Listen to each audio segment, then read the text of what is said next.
नित्यानन्देश्वरसमारम्भां नित्यानन्देश्वरिमध्यमाम् अस्मदाचार्यपर्यन्तां वन्दे गुरुपरम्पराम्.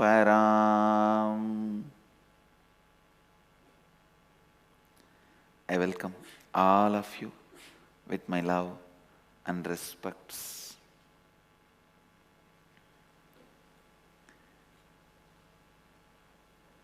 I welcome everyone who is sitting with us through Nityananda TV, Sadhana TV, RR TV, and two-way video conferencing, having Nayana Diksha all over the world. And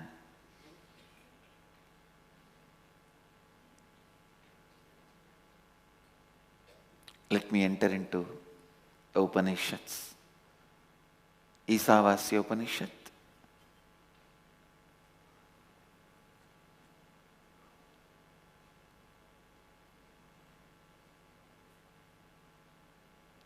The second verse.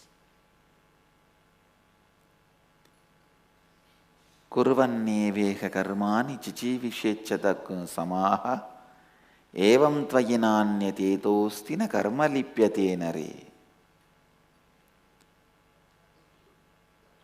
One should desire to live in this world for hundreds of years, all the while doing his deeds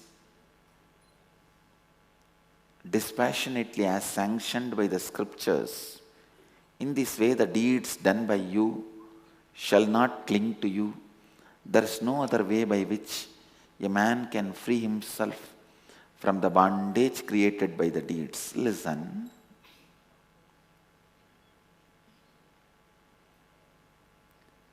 Let me explain what is karma. Karma is the bondage created in you by your commission or omission of certain acts, which is incomplete with your own cognition about life. Listen, if you think money is life, some of the acts you did which did not bring money to you, or some of the acts you did not do, again, which deprived you from money, commission or omission of certain acts, which is incomplete with your concept of life, is karma. And any commission or omission of the acts which is in sync and complete with your concept of life does not bring you any karma. It does not bring you any incompletion.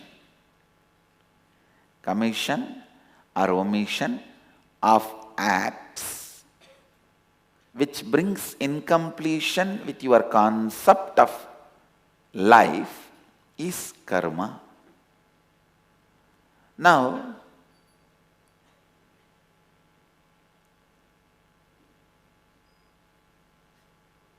how will you liberate yourself from this karma, free yourself from this karma?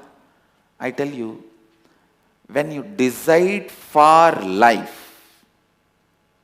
when your core decides for life,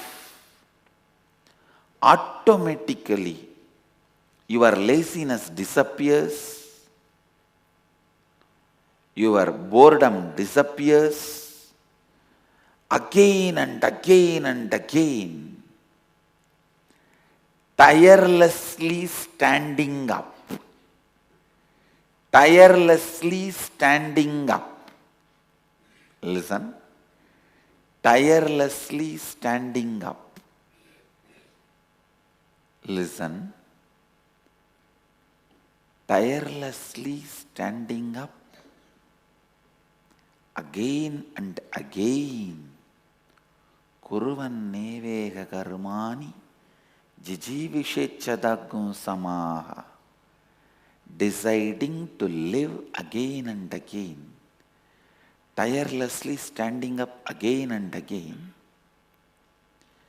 naturally aligns all your acts into the concept of life you carry. So all your commission and omission of the acts align themselves to the idea of life you have. To the idea of life you have. So your commission and omission of acts become complete with the idea of life you have. That's all. Actually, only this one line can solve the issue, the problem, question people have. Why the bad people are so rich? Good people are so poor. Bad people are so healthy. Good people are having disease. Listen. Listen. Whether you are good or bad is going to be decided based on whether your acts are complete with your concept of life. Understand? If your concept of life is all about pleasure and money, and your acts are complete with it, you will have that. That's all. There is nobody to judge whether money is the ultimate purpose of life. Forget about that. God is not a judge. Please understand. He only sees the kind of completion you are carrying. And ultimately, he doesn't even see that it is a automated mechanism as far as the functioning goes on. So listen. If he wants, he can interfere. Does not mean he goes on interfering. No. So be very clear. God is not sitting and doing some judgment, passing some judgments about you every day. Oh, this fellow, all the time running behind money. Let me punish him. No. In course of time, when you are deciding constantly for life, you yourself may realize there is something more prior. You should give more priority, more importance than money. You may evolve. Your idea about life may change. You may reinvent yourself, feeling that no, there is something little more than money. There is something in life which is little more than money. So you may start reinventing yourself. Then let your acts be complete to that new idea of you. The way you reinvented you. So understand, deciding for life again and again and again, not entertaining laziness.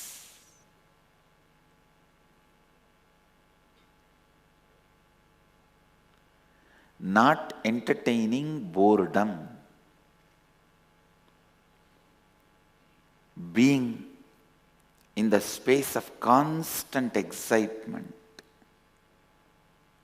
Being in the state of constant passion, compassion, excitement. So understand, the only way to be free from karmas, the bondage created by acts, by deeds, the only way is decide for life. Decide for life.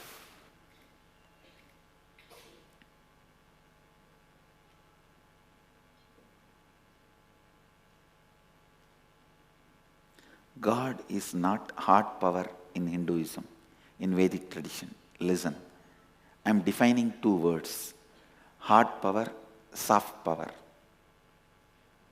Hard power means a political power where the administration, bureaucracy,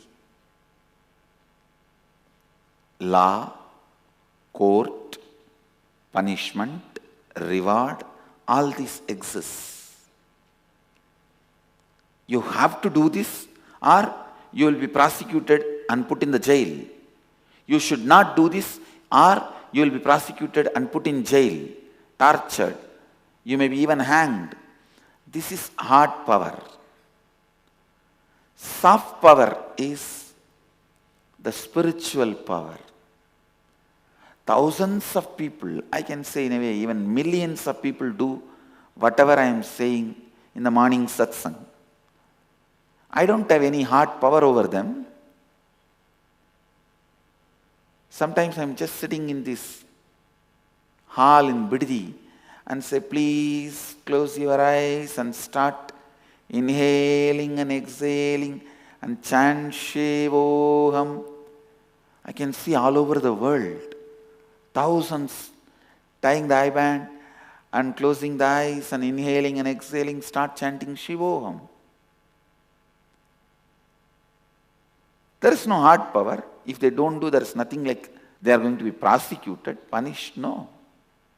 It is soft power, where if they do, they raise themselves out of their own inspiration. Voluntarily, they come and learn to evolve themselves, raise themselves. In Vedic tradition, Mahadeva is not hard power, he is a soft power, sitting in Kailasa and teaching. Indra is hard power, not Mahadeva. Understand, the concept of God in Vedic tradition is so beautiful, so subtle. Because the concept of God is a soft power, we also had always soft power all over the world. We have not sent a single soldier, but we are ruling whole China for last 1,000 years culturally. We have not sent a single soldier across the border. But the whole China is living for last 1,000 years as we want. We just sent one young man from Kanchipuram, Bodhidharma, over.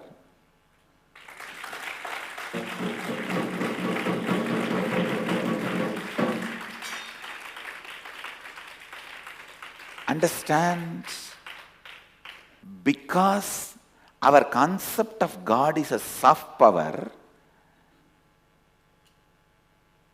understand, even now, world's largest practiced religion is yoga.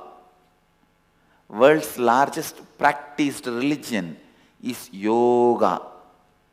And it does not have any hard power.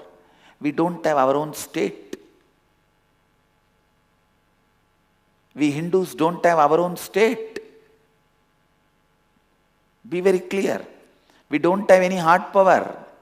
We don't have our own bank. We don't have our own country. Wherever we are majority, we always declare that as a secular country.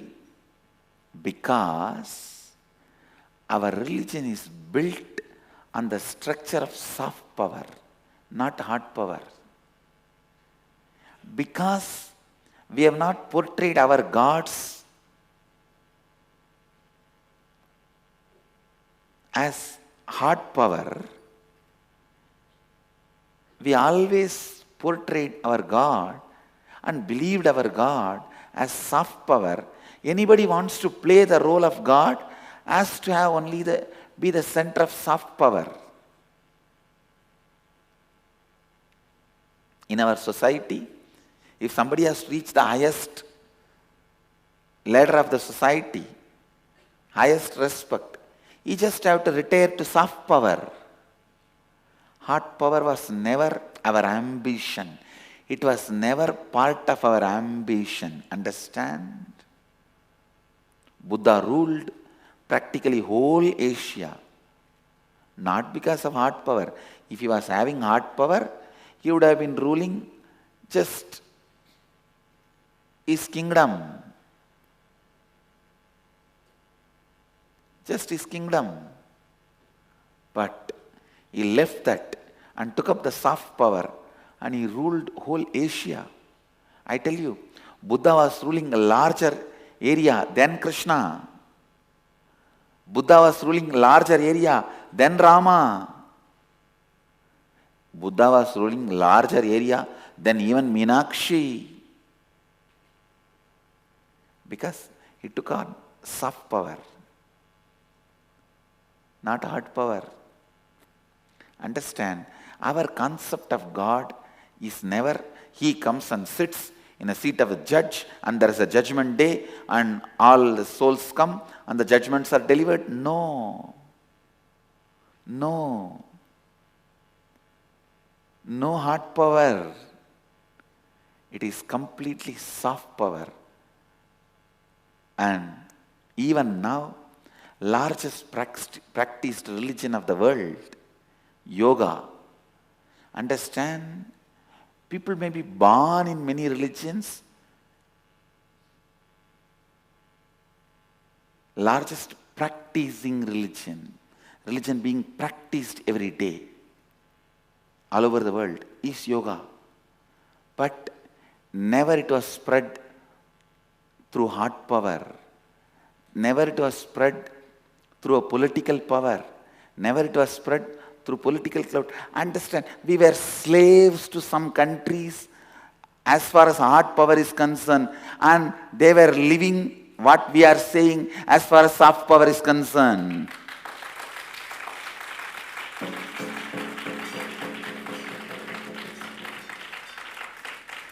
Understand?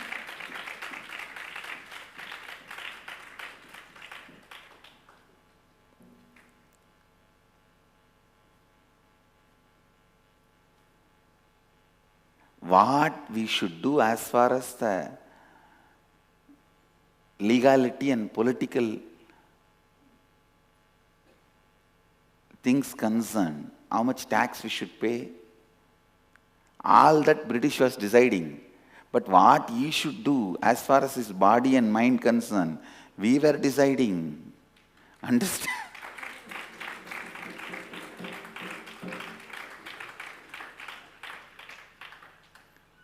So our tradition was never dependent on hard power. That is why we never cared about hard power. We let anybody rule this country for thousands of years. I am not saying that is right. I am saying the root of that thinking setup, the root of the thought trend. Originally, anyone who starts thinking in Vedic tradition comes only to the conclusion of soft power.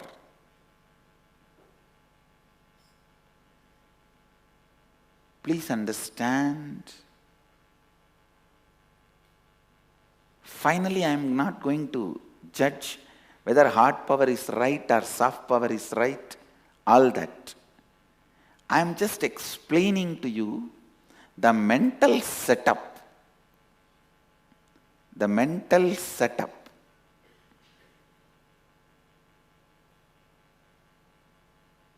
Are the conclusions we come when we study Upanishads, when we dive deep into the experience of Upanishads.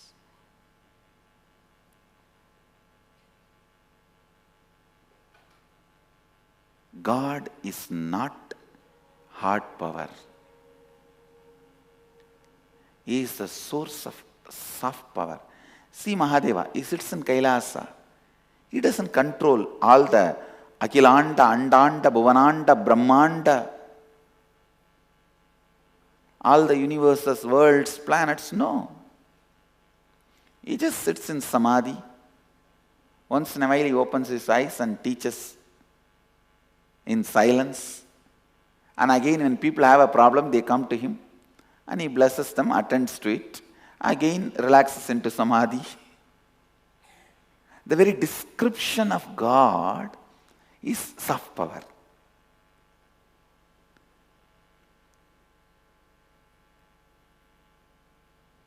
The Western religion's very description, concept of God is hard power. That is why anybody wants to play God, they have to become center of the hard power. And if I go a little deeper into it, that is why the clash between the politicians and priests always was prevalent in the West. In the East, it was always together. Understand? Always the Rajas and Rajagurus were together because they know their zones are different. Kings never felt threatened by the priests. Kings never felt threatened by the gurus. Because whether the very way of thinking and acting, the guru was settled in soft power and the king was always secured.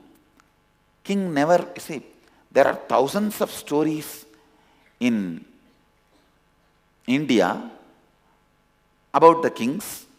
There are tons of stories where the brother takes over the kingdom, where the son takes over the kingdom from the father, ministers take over the kingdom from father. Not a single story, guru takes over the kingdom from the king.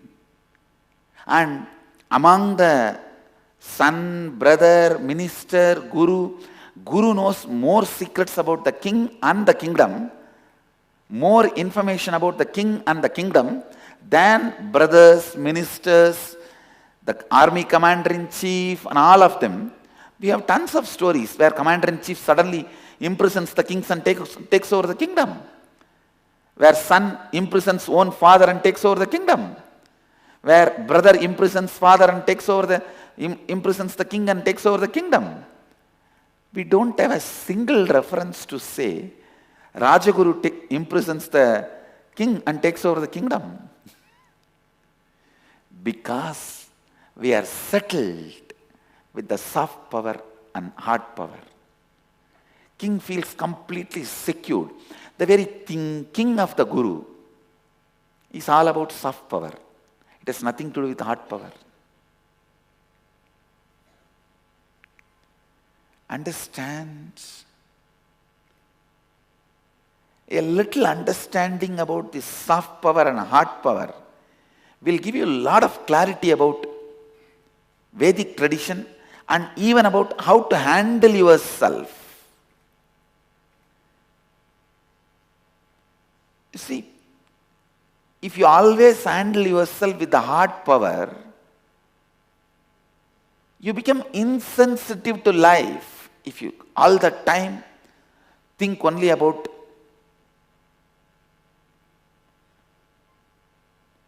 law and move only with that, then your whole life will be controlled only by law. I am not saying break the law.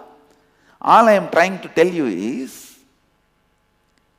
let the soft power, the spiritual understandings and power decide many things in your life. Then the fear and greed of the hard power. If you allow more and more the fear and greed of the hard power to decide your life, you are a slave. But the soft power is always inspiration based. It is not fear based or greed based. Today's Vakyarthas as a subject is hard power and soft power. Understand? Lot of thinking has to be done in this line. Lot of exploring has to be done in this line. There's a big difference between you don't rape somebody because of fear of law, and you don't rape somebody just because you don't want to be violent and you don't want to enter into somebody's space. You don't want to rape somebody because of law and order is hard power. You don't want to rape somebody because you don't want to enter into somebody's space, or you don't want to be violent, you don't want to be abusive into somebody's space, is soft power. Order comes by soft power, is the permanent eternal order.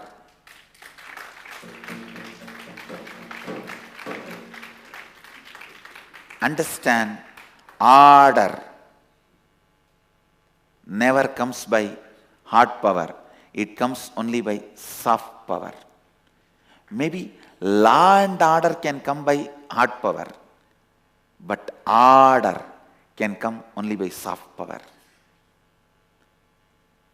Actually, this will answer a lot of questions about what is secularism, why the concept of secularism evolved only in the Western countries, and why the concept of Western secularism is not going to suit for India.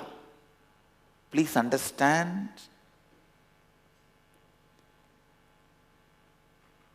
secularism in India should be respecting all the great things from all religion, not discarding all religions. If Bhagavad Gita is introduced, if Surya Namaskar is introduced, immediately few people cry, oh, we are losing our secular fabric, secular fabric. Relax. Respecting all the religions, respecting all the spiritual traditions as unique. Now I am making a statement. Please understand. Earlier I used to make a statement, all religions are unique. Now I am reinventing myself and updating myself. All spiritual traditions are unique. All spiritual components of religions are unique. I am no more attesting all religions. All spiritual components of religions are unique, and they should all be respected as sacred. Respecting all the spiritual components. And if you come and tell me, no, my religion itself should be respected, why are you separating spiritual component and religion? In my religion, spiritual component is very less. What can I do for that? It's up to you. One good thing with Vedic tradition is, the whole Vedic tradition, whole religion is spiritual component.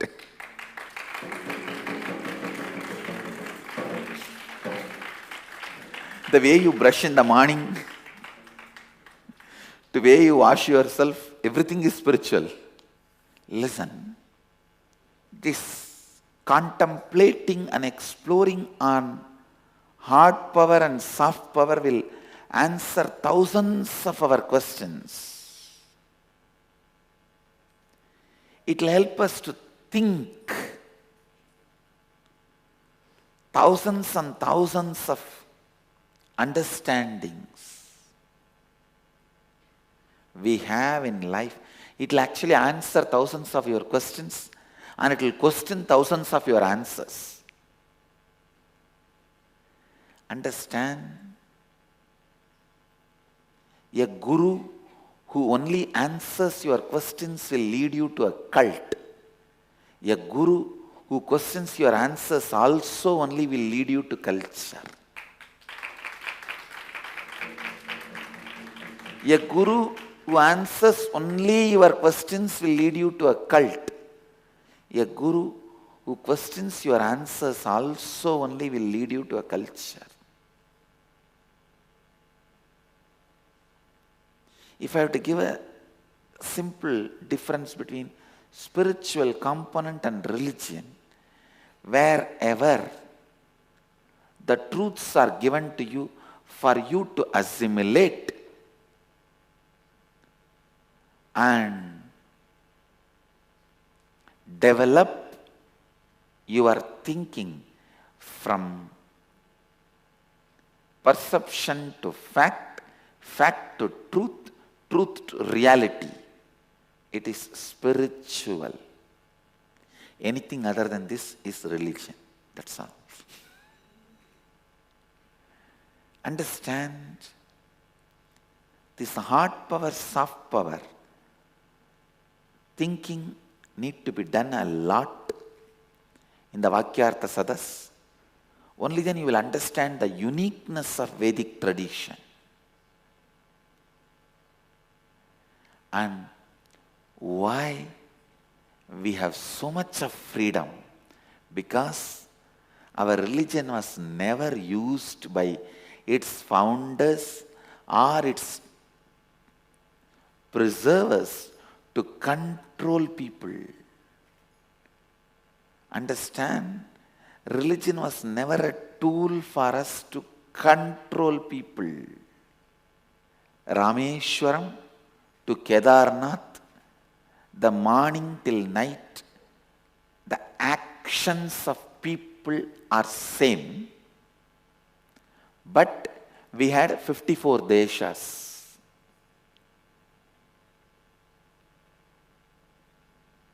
Even a great personalities like Shankaracharya never bothered to create the whole land under which his influence prevailed as a one country. Actually, Shankaracharya, if he wants, he could have done it.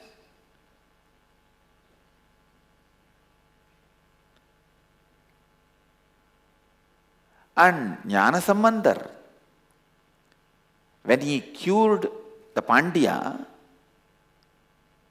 offered the whole kingdom at the feet of Jnanasambandar. Jnanasambandar is from Chola kingdom. He could have just said, all right, and Jnanasambandar, actually the Pandya's wife is a daughter of Chola. Actually the Chola's daughter was married to Pandya. Jnanasambandar could have said, come on, after all, queen is from my kingdom. Let both kingdom be merged together and I will be Rajaguru for whole. He could have said it. He did not. Because the whole Chola kingdom was at the feet of Jnanasambandar.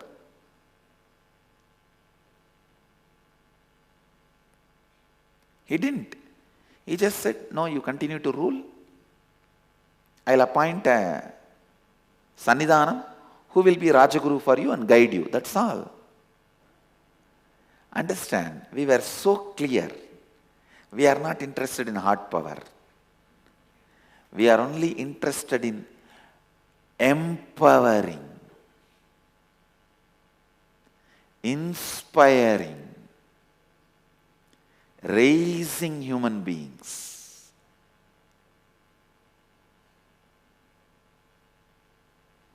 Even in my wildest dreams, I can't imagine myself handling hard power.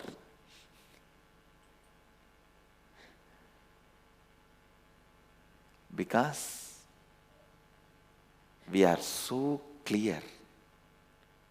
Soft power means deciding for life. Hard power means controlling. Hard power is always about controlling. Soft power is always about life, inspiring, liberating, enlightening, freeing.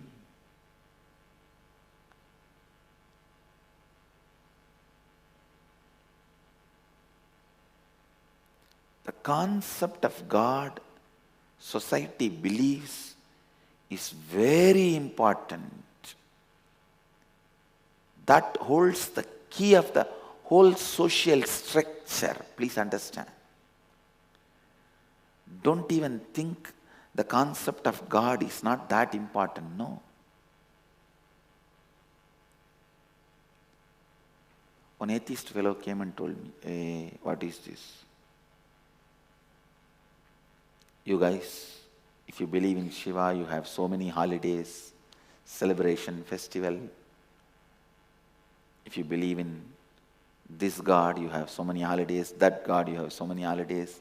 You have so much of festival. If you believe in Vishnu, you have so many festivals. If you believe in Ganesha, you have so many festivals.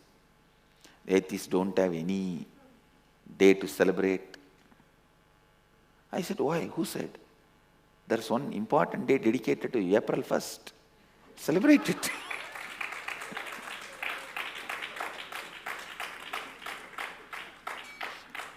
Atheists always run behind heart power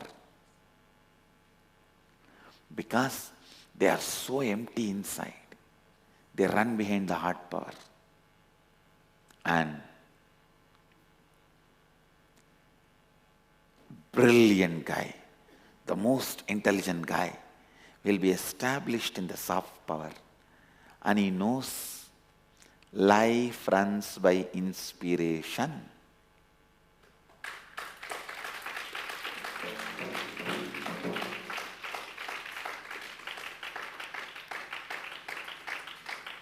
Life runs by inspiration. Life runs by inspiration. Nothing else. Nothing else. And nothing else. I tell you. Life runs by inspiration. You may say, oh, we allowed politically ourselves to be slaves and ruled by others. So many things you can say.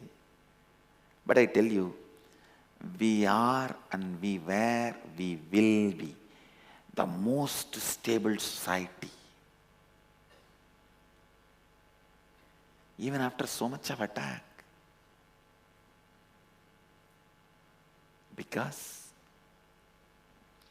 we know the technology of soft power.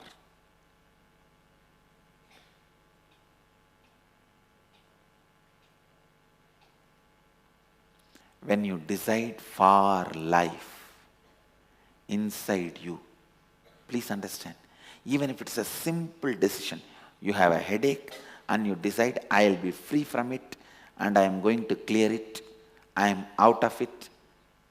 Even that simple decision creates a ripple in the sun and the moon. Please understand, I am not teaching something superstitious.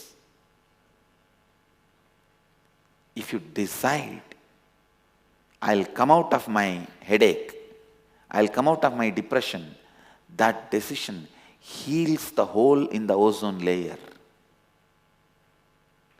It is directly related to the hole in the ozone layer, and ozone layer is healed. Sun is healed. Moon is healed. So understand, look into your life, work to be free from karmas, work for life, think for life.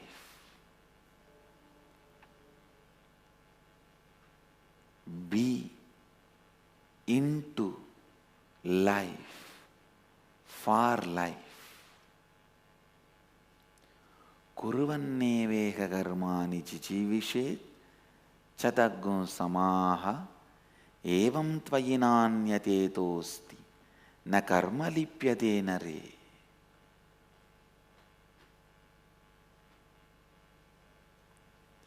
If you explore this one concept which I introduced today, soft power and hard power, you will understand the depth of Vedic tradition. Thousands of your questions, why secularism evolved in the West, and why that concept of secularism is not the right thing for us in this country, and what kind of a secularism we need to evolve for ourselves.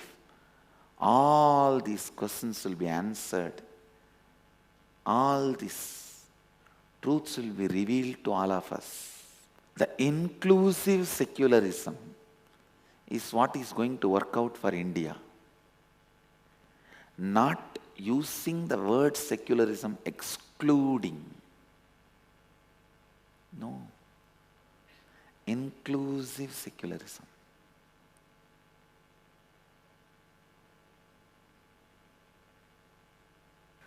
So with this, I bless you all. Let you all radiate with integrity, authenticity, responsibility, enriching, causing, living Advaita, eternal bliss, Nityananda. Thank you. Be blissful.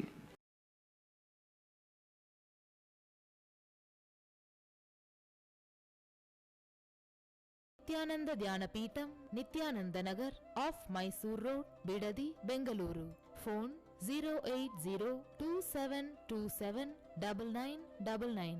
www.nityananda.org. www.youtube.com/Life Bliss Foundation.